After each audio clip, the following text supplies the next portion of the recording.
오늘 우리에게 주신 하나님의 말씀은 마태복음 5장 3절에서 12절 말씀입니다. 심령이 가난한 자는 복이 있나니 천국이 그들의 것이미요.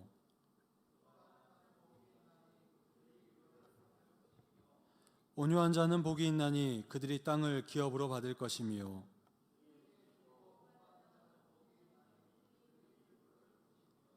긍휼히 여기는 자는 복이 있나니 그들이 긍휼히 여김을 받을 것이미요.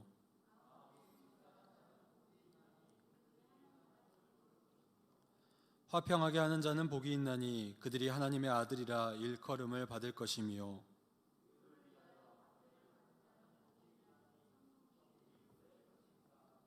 나로 말미암아 너희를 욕하고 박해하고 거짓으로 너희를 거스러 모든 악한 말을 할 때에는 너희에게 복이 있나니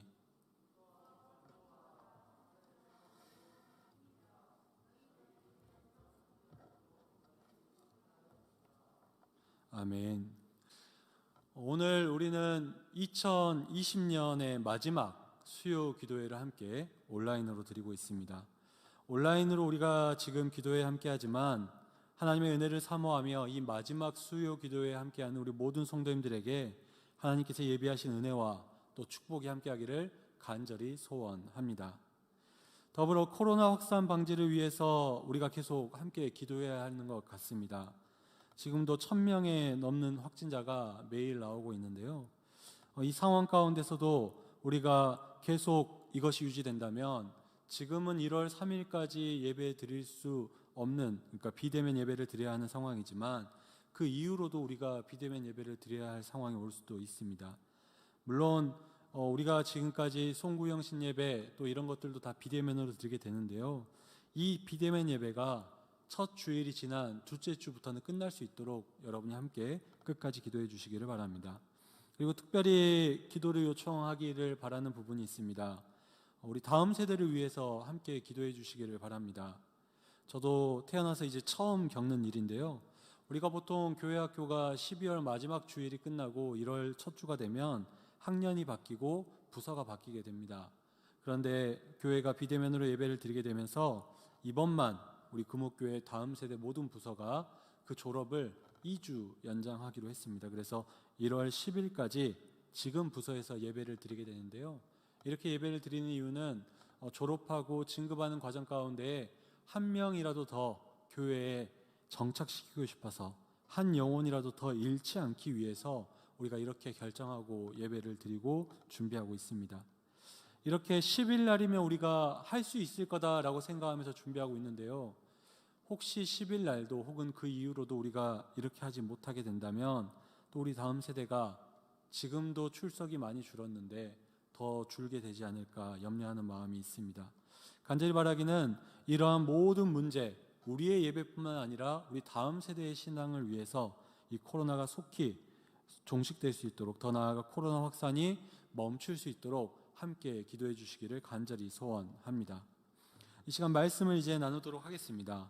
오늘은 우리가 지난 시간에 이어서 계속해서 이 마태복음에 기록된 예수님의 첫 번째 대설교죠. 5장 이하의 말씀인데요. 그 시작 부분이 팔복에 대해서 함께 말씀을 나누고 있습니다.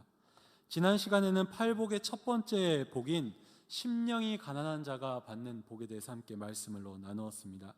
말씀을 잠깐만 다시 생각해 보면 이 심령이 가난한 자가 받는 복은 그냥 경제적으로 가난한 자가 받는 복이 아니라 심령이 가난한 자, 곧 자신이 겪는 모든 어려움과 슬픔과 고난과 아픔 가운데서 내 의지와 내 힘과 내 능력 혹은 다른 사람을 의지하는 것이 아니라 하나님만을 간구하며 하나님만을 간절히 바라보는 그 심령이 가난한 자에게 하나님께서 복을 주신다라고 말씀을 나누었습니다.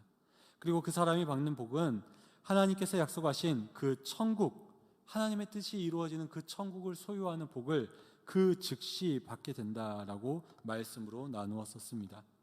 이제 그렇게 말씀을 나누고 2주가 지났습니다. 여러분 그 2주간 하나님 나라의 백성으로 또 천국의 시민으로 하나님의 복을 누리며 사셨습니까? 간절히 바라기는 2021년을 바라보는 지금 앞으로 우리가 살아가는 한 해가 하나님께서 주시는 이 첫 번째 복, 심령이 가난한 자가 받는 복을 받아 누리는 우리 모든 성도님들 되기를 간절히 소원합니다. 오늘은 그에 이어서 두 번째, 팔복의 두 번째 복을 함께 말씀을 통해서 나누고자 합니다. 오늘 4절 말씀인데요, 우리가 한 번 더 읽어보도록 하겠습니다. 함께 읽겠습니다. 시작. 애통하는 자는 복이 있나니 그들이 위로를 받을 것이미요. 아멘. 오늘 예수님께서는 이 심령이 가난한 자에 이어서 애통하는 자들이 복이 있다라고 우리에게 말씀하고 있습니다. 그렇다면 여기서 예수님이 이야기하는 애통하는 자는 과연 누구를 이야기하는 것일까요? 이 말 그대로 누구든지 그냥 슬퍼하기만 하면 그 사람이 복을 받는 것일까요? 아니면 특별히 복을 받을 수 있는 어떠한 슬픔이 존재하는 것일까요? 우리가 삶을 살아가다 보면 사실 많은 사람들이 비슷하게 경험하는 애통, 슬픔이 있습니다. 예를 들어서 갑자기 치료받기 어렵다라고 말하는 중한 질병에 걸리면 우리는 슬픔에 빠지게 됩니다. 또 육체적으로든 정신적으로든 어떠한 큰 고통을 당하게 되면 우리는 슬픔에 빠지게 됩니다. 그게 심해지면 우울증에 걸리기도 하죠. 또 사랑하는 사람, 사랑하는 가족, 가까운 친구가 갑작스럽게 혹은 죽음을 맞이하게 되었을 때 우리는 슬픔을, 애통을 경험하게 됩니다. 또 어떤 사람들은 내가 소유했던 물질, 재산에 손해를 입게 되었을 때, 피해를 받게 되었을 때 애통하게 되는 것을 보게 됩니다. 또 어떤 사람들은 그러한 것까지는 아니어도 내가 자존심이 상하거나 내 자존감이 낮아지는 경험을 하게 되었을 때 애통하는 사람들이 있는 것을 보게 됩니다. 그리고 일반적으로 대부분의 사람들은요, 이러한 경우에 애통을 경험하게 됩니다. 그리고 예수님께서 지금 말씀을 전하시던, 산상수훈을 전하시던 그 당시에 그 자리에 있던 사람들 역시 이러한 애통을 경험하던 사람들이 많이 있었음을 우리는 알고 있었습니다. 예수님 앞에 무리가 앉아서 이 말씀을 들었는데요, 그 사람들은 대부분 경제적으로 또 사회적으로 약자였던 사람들이었습니다. 더 나아가 그들은 식민지 시민으로서 약탈당하던 사람들이었습니다. 또 그들 가운데는 질병을 치료받기 위해서 예수님께 나온, 질병 때문에 고통당하는, 애통하는 사람들도 있었습니다. 이렇게 예수님의 바로 앞에 앉아있는 이 무리들이 바로 애통하던 사람들이 있었음을 우리가 보게 됩니다. 그러면 그렇게 애통한 삶을 살아가고 있는 그 무리를 향해서 지금 예수님께서 그들을 위로하고자 애통하는 자가 복이 있다라고 말씀하고 있는 것일까요? 그 자리에 있던 모든 애통하던 자들이 과연 예수님께서 지금 말씀하시는 그 위로의 축복을 받을 만한 사람들이었던 것일까요? 물론 이러한 인간적인 이유 혹은 사람이 살면서 경험하게 되는 이런 애통을 겪는 이들에게 하나님의 위로가 있는 것도 분명한 사실입니다. 하지만 오늘 예수님께서 말씀하시는 이 애통하는 자는 이러한 이유로 애통하는 자를 이야기하는 것은 아닙니다. 우리가 이전에 이야기했던, 우리가 인간이기에 경험할 수밖에 없는, 사람이기 때문에 경험할 수밖에 없는 그 애통을 이야기하고 있는 것이 아니다라는 것입니다. 그럼 도대체 어떻게 애통해야, 어떻게 슬퍼해야 예수님이 이야기하시는 그 복을 우리가 받을 수 있는 것일까요? 성경이 말하는 애통하는 자, 예수님께서 말씀하시는 애통하는 자는 어떤 애통하는 자냐면 자신의 영적인 문제에 대해서 깨닫고 그 문제에 대한 하나님의 은혜를 간구하는 사람이 오늘 성경이 이야기하는 애통하는 자라는 것입니다. 조금 더 쉽게 이야기하면 내가 죄인이라는 사실을 깨닫고 더 나아가 내가 그 죄의 문제를 해결할 수 없는 연약한 자라는 것을 깨닫고 더 나아가 내가 항상 죄를 향해 달려가는 그 욕망이 가득한 죄인이라는 것을 깨닫고 삶에 찾아오는 내 고통과 슬픔의 그 원인들이 나의 죄 때문이라는 것을 깨닫고 나아가는 이런 죄의 문제 앞에서 항상 좌절하는, 그리고 그 괴로움 가운데서 회개하며 나아가는 그 사람, 근심하며 슬퍼하는 그 사람이 바로 오늘 예수님께서 이야기하시는 애통하는 자라는 것입니다. 바울 역시 이런 인간이 경험하는 애통이 아니라 성도, 신앙인이 경험하는 애통이 더 좋은 것이고 진짜 하나님이 원하시는 애통임을 우리에게 다시 한 번 더 이야기하는 것을 볼 수가 있습니다. 고린도서 7장 10절 말씀을 보면요, 바울이 이렇게 고백하고 있습니다. 하나님의 뜻대로 하는 근심은 후회할 것이 없는 구원에 이르게 하는 회개를 이루는 것이요 세상 근심은 사망을 이루는 것이니라. 아멘. 인간의 근심과 괴통은 그저 괴로움과 아픔만으로 그에게 끝날 수 있지만 성도가 신앙인으로 하나님 앞에서 근심하고 애통하는 것은 회개를 통해서 구원을 이루게 한다라는 것입니다. 팔복의 첫 번째에서 이 심령이 가난한 자, 그 가난함이 자신에게 있든 외부에 있든 가난한 사람이라고 해서 다 복을 받는 게 아니다라고 분명히 이야기했습니다. 마찬가지로 이 두 번째 팔복, 이 애통하는 자가 받는 복 역시 그저 슬픔에 빠져 있다고 해서, 그저 우울에 빠져 있다고 해서 다 그 복을 받는 것은 아니다라는 것입니다.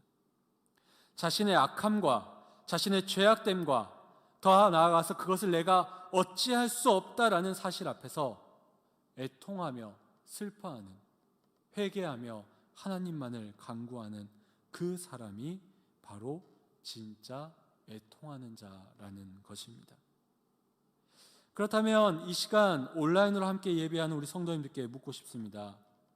우리는 이 2020년의 마지막을 보내며 2020년 무엇에 슬퍼하고 무엇에 애통하며 살아오셨습니까? 어떤 일이, 어떤 사건이, 무엇이 나로 하여금 애통하게 했습니까? 저는 개인적으로 돌아보면 조금 애통이라고 표현하기는 뭐한데요, 슬픔을 경험한 사건이 있는 것 같습니다. 물론 가장 큰 슬픔은 이 코로나라는 상황 때문에 제가 계획하고 준비했던 모든 일들을 하지 못하게 된 것들이 가장 큰 슬픔인 것 같습니다. 그 가운데는 분명히 교회적인, 사역적인 부분도 있고 또 개인적인 부분도 있습니다. 그리고 그 개인적인 부분 중에 아주 조금, 아주 작게 슬픈 일이 하나 있습니다. 그게 뭐냐면 작년에 제가 계획하기를 올해는 꼭 아내와 함께 해외로 휴가를 가겠다고 계획을 했었습니다. 왜냐하면 이 이후로는 이제 자녀 때문에 아마 해외를 나가기가 어렵지 않을까라는 생각을 해서 이제 꼭 2020년에는 아내와 휴가를 해외로 가겠다라고 큰 결심을 하고 기다리고 있었습니다. 그런데 이 코로나 때문에 그거를 이루지 못해서 조금 슬픔이 있습니다. 아마 저와 비슷한 경험을 하신 분들도 저희 성도님들 가운데 계실 거라고 생각합니다. 그런데 사실 우리 성도님들 가운데서는요, 제가 이야기한 이런 이야기는 슬픔으로 경험되지도 않을 만큼, 비교할 수 없을 만큼 큰 슬픔을 경험한 우리 성도님들도 많이 계십니다. 한 해를 돌아보면 먼저는 이 코로나 바이러스 때문에 사회적으로, 경제적으로, 또 육체적으로, 관계적으로, 정신적으로 어려움을 당한 우리 성도님들이 있음을 우리가 보게 됩니다. 그로 인해서 애통하는 우리의 모습이 있었던 것이 사실입니다. 또 올해는 올해 중간 가운데 그때 어느 때보다 긴 장마로 인해서 특별히 농사를 짓는 우리 성도님들, 또 농사를 짓는 많은 이들이 애통하며 슬퍼했던 것 같습니다. 더 나아가서 이러한 문제가 아니라 아까 이야기했던 사랑하는 가족을 올 한 해 가운데 잃었음에 애통하는 우리 성도님들이 있습니다. 더 나아가서 그 애통하는 가운데 평소 같으면 다른 사람을 통해서 위로받을 수 있었지만 코로나 때문에 다른 사람들이 찾아오지도 못해서 위로받지도 못한 그런 슬픔 가운데 있는 우리 성도님들도 있습니다. 또 반대로 내가 기대하고 고대하던 큰 축하의 자리, 결혼이든 생일이든 이런 자리에 많은 사람들과 기쁨을 나누고 싶지만 그 기쁨을 나누지 못해서 애통한 분들도 계실 것입니다. 또 올 한 해 갑자기 중한 질병을 확진받아서 슬픔 가운데 계신 분들도 있습니다. 또 열심히 내가 예전부터 치료받았지만 그 치료받는 과정 가운데서도 올 한 해 어떠한 차도도 없어서 그 마음의 낙심과 애통 가운데 있는 우리 성도님들이 있습니다. 우리 성도님들 가운데 보면요, 정말 이 인간이 살아가는 가운데 경험할 수밖에 없는 그 애통한 일들을 올 한 해도 너무나도 많이 경험하신 분들이 있음을 우리가 보게 됩니다. 그런데 하나님께서는 오늘 말씀 가운데 그러한 일에 애통하라고 말씀하고 있지 않습니다. 그러한 일에 애통하는 것이 당연하지만 그것보다 우선 우리가 애통해야 할 일이 있음을 다시 한 번 더 말씀을 통해서 우리에게 이야기하고 있습니다. 예수님께서 오늘 말씀을 통해서 우리에게 인간이 경험할 애통을 넘어서서 성도가 경험해야 할 애통을 지금 우리에게 요구하고 있는 것입니다. 다른 사람들도 애통하는 일에 애통하는 것이 아니라 다른 사람들이 애통해야 하지 않는 일, 하지만 하나님을 믿는 성도라면 당연히 애통해야 할 그 애통함을 우리에게 요구하고 있는 것입니다. 내 죄를 돌아보고 죄인인 내 자신을, 더 나아가 이러한 죄를 반복해서 짓고 있는 2020년을 살아온 우리의 그 죄악됨과 연약함과 부족함, 그것을 애통하라라고 말씀하고 있는 것입니다. 간절히 바라기는 우리가 이런 예수님의 말씀 앞에서 바르게 응답하는 우리 성도님들 되기를 간절히 소원합니다. 이 연말을 보내며 우리가 이러한 애통이 우리 가운데 있기를 간절히 소원합니다. 내가 이루지 못한 것, 내가 얻지 못한 것, 내가 행하지 못한 것에 대한 애통이 아니라 하나님께서 원하시는 성도의 애통을 향해 나아가는 저와 여러분 되기를 간절히 소원합니다. 그런데 성도가 해야 될 애통은요, 이런 개인적인 일에서 끝나지 않습니다. 한 사람이 자신의 죄와 자신의 연약함에 대해서 애통하는 것으로 성도가 해야 할 애통이 다 이루어진 것이 아니다라는 것입니다. 진짜 성숙한 신앙을 가진 성도는요, 내 자신만을 위해서 애통하는 것이 아니라 나와 함께하는 공동체를 위해 애통할 수 있어야 합니다. 특별히 하나님의 사람이 불의한 사람들과 또 불의한 환경 가운데에 고통받는 모습을 바라보며 그들을 위해 애통할 수 있어야 합니다. 우리가 구약 성경을 보면요, 이 에스라라는 사람이 있습니다. 이 에스라라는 사람이 이렇게 다른 사람 때문에 애통하는 모습을 우리가 말씀을 통해서 볼 수 있는데요, 에스라 10장 4절 말씀을 우리가 함께 읽어보도록 하겠습니다. 함께 읽겠습니다. 시작.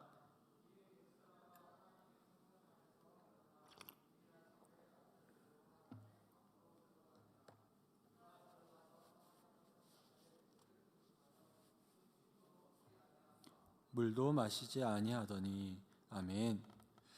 이 에스라라는 사람은요, 자신의 민족이 죄악됨을 보고 그것을 하나님께 회개하며 오늘 말씀에 보면 죄를 근심하여 음식도 먹지 아니하며 물도 마시지 않았다라고 이야기하고 있습니다. 금식하며 회개했고요, 물을 마시지 않으면서 회개했습니다. 그게 자신의 죄 때문이 아니라 자신의 민족, 하나님의 백성, 자신의 이웃, 자신이 속한 그 공동체가 죄악됨을 바라보며 그 죄 때문에 그들이 고통받고 있는 이 현실을 바라보며 이 에스라가 애통해야 하는 것을 볼 수가 있습니다. 그리고 에스라가 이렇게 민족을 위해 애통하며 나아갈 때 하나님께서 그를 통해 일하시고 그 민족이 하나님을 향해 회개하며 나아갈 수 있도록 이끌었음을 우리가 말씀을 통해서 볼 수가 있습니다. 그렇다면 다시 한 번 더 여러분께 묻고 싶은 것은, 지금 우리에게 이런 에스라와 같은 애통이 있으십니까?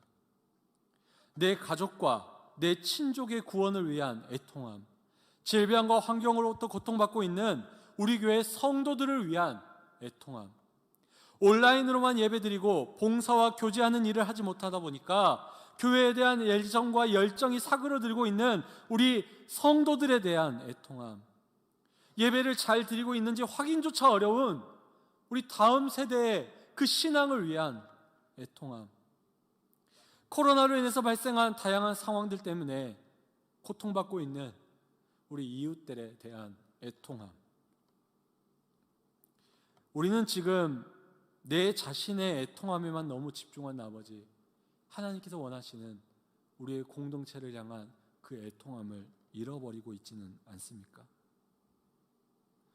즐거워하는 자와 함께 즐거워하고 우는 자와 함께 울라라고 외쳤던 그 바울의 외침이 지금 우리에게 그대로 적용되고 있습니까? 우리 삶에서 정말 우는 자들과 함께 우는 그 삶을 찾아볼 수 있습니까? 바라기는 우리에게 이런 애통함도 있기를 간절히 원합니다. 내 문제와 내 고통과 내 슬픔과 내 아픔에만 애통하는 것이 아니라 하나님께서 우리와 함께 하도록 인도한 나의 가족과 나의 친족과 우리 교회 공동체와 내 구역, 교회의 성도들, 더 나아가 우리의 이웃들을 바라보며 그들을 위해 함께 애통할 수 있는 우리 성도님들 되기를 간절히 소원합니다.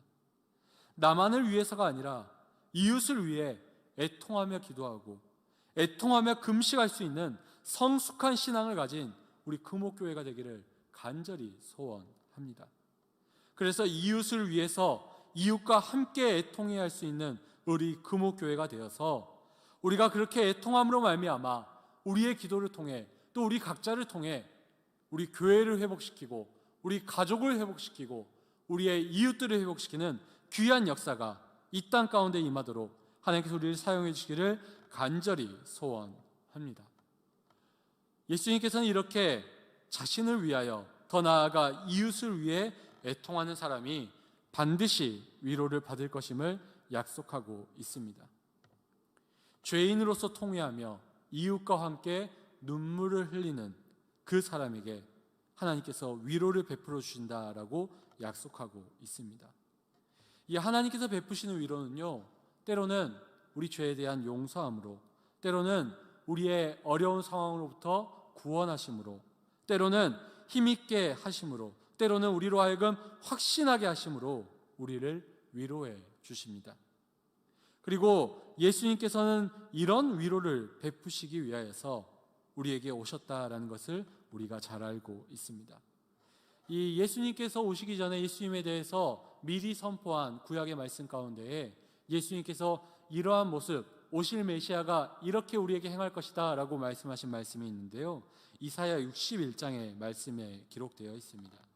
이 이사야 61장을 보면 위로의 주가 되신 메시아의 모습에 대해서 기록하고 있습니다. 조금 긴 말씀이지만 우리가 함께 읽어보도록 하겠습니다. 이사야 61장 1절에서 3절 말씀입니다. 함께 읽겠습니다. 시작. 주 하나님의 영이 내게 내리셨으니 이는 여호와께서 내게 기름을 부으사 가난한 자에게 아름다운 소식을 전하게 하려 하심이라.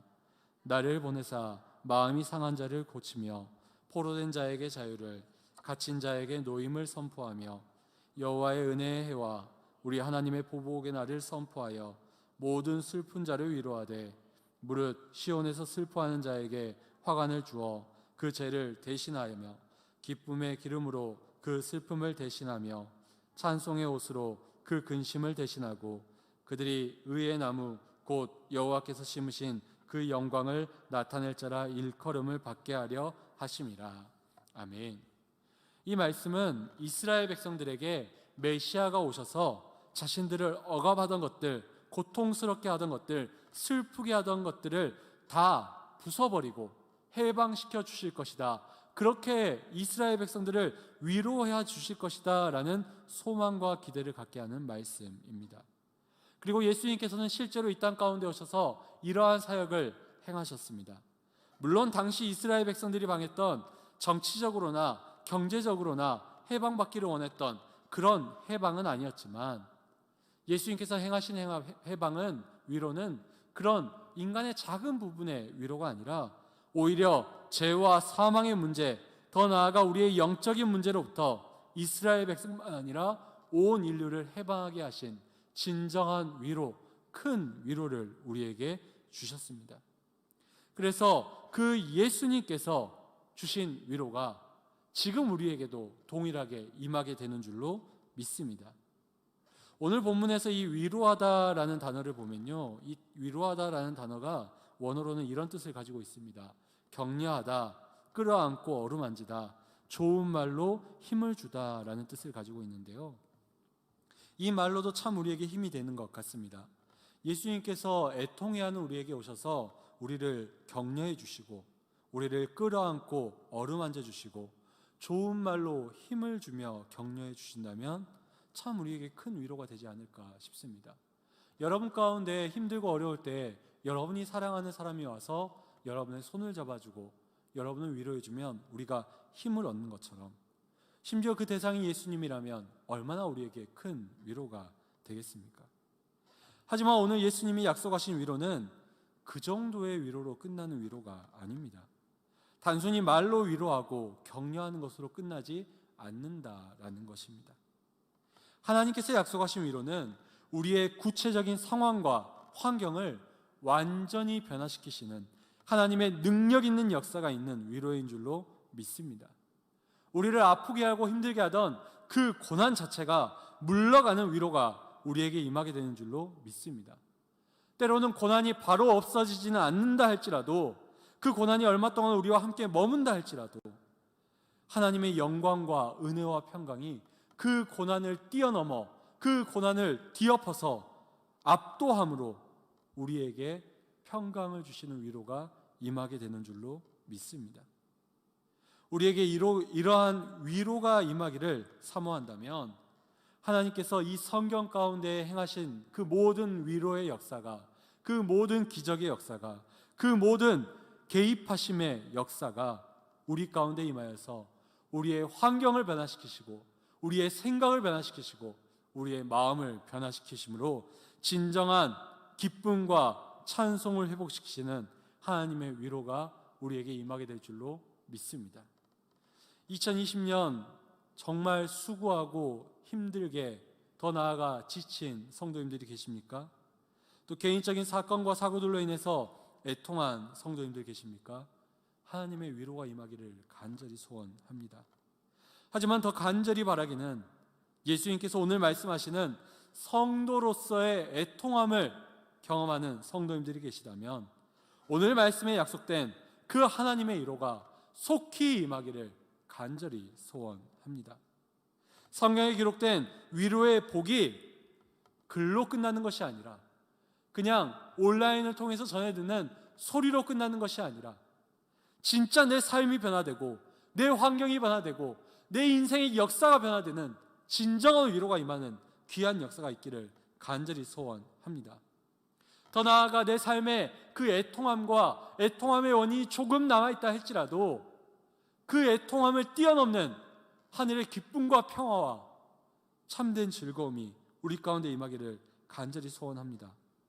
그래서 2021년에는 우리 성도님들이, 또 제가 더 이상 슬픔의 눈물만 흘리는 것이 아니라 기뻐하며 감격하며 평안의 눈물을 흘릴 수 있는 귀한 역사가 있기를 간절히 소원합니다.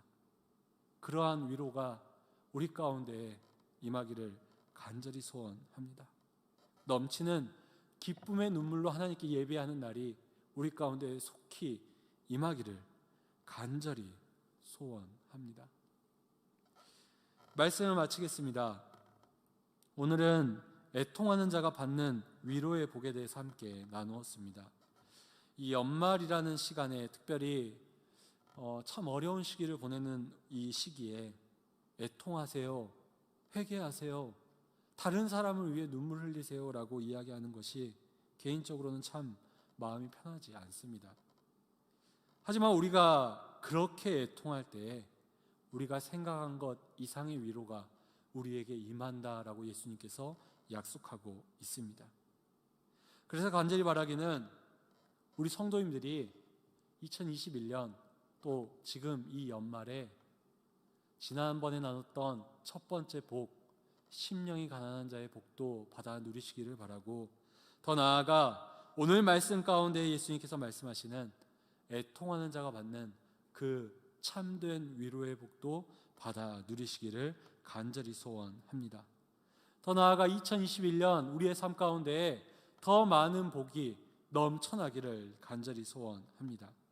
지금 우리 주변의 환경과 상황은 이 연말을 보내는 가운데 낙심할 수밖에 없지만 오늘 말씀을 통해서 또 이 말씀 가운데 여러분 각자의 마음 가운데 이야기하시는 예수님의 음성을 통해서 위로받으시고 도전받으시고 소망을 품고 나아가는 우리 모든 성도님들 되기를 간절히 소원합니다. 우리가 그렇게 하나님의 말씀을 의지하고 그 뜻대로 순종하며 나아간다면 2021년이 더 이상 어둡고 낙심되는 것이 아니라 하나님께서 허락하시는 약속한 그 회복과 기쁨과 찬양이 넘치는 하나가 될 줄로 믿습니다. 이를 위해 함께 기도하며 나아가는 우리 모든 성도님들 되기를 간절히 소원합니다.